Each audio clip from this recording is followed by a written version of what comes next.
有啲朋友問我，收入福利穩定嘅家庭啦，佢哋資產嘅配置又有啲咩唔同？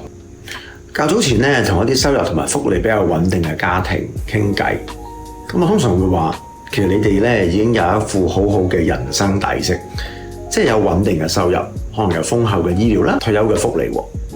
咁但係我哋要做嘅嘢就喺呢個溫暖嘅底色上面咧，增加一啲比較可靠、亮麗嘅色彩。所以呢一類嘅朋友，佢哋配置資產規劃嗰時咧，首要嘅原則就係保持資產嘅穩定，就唔好動搖到咧家庭穩定嘅根基。接下來啦，要充分利用你哋福利好、收入預期長嘅優勢，去做一啲咧可能普通人唔夠定力做嘅長線規劃喎。例如啦，可以更鬆容咁樣佈局咧一啲需要時間醖釀，但可能長期表現咧更為穩健嘅安排。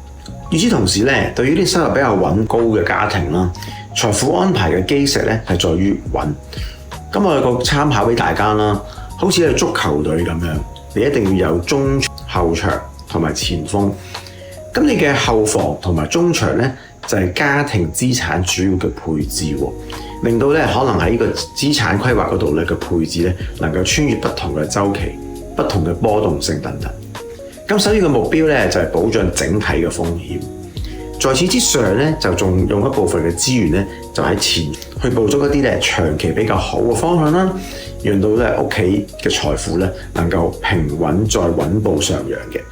收入比較穩定嘅家庭財富之道啦，關鍵詞唔係步伐，而係錦上添花，讓好嘅生活嘅根基扎得更加深、更加穩。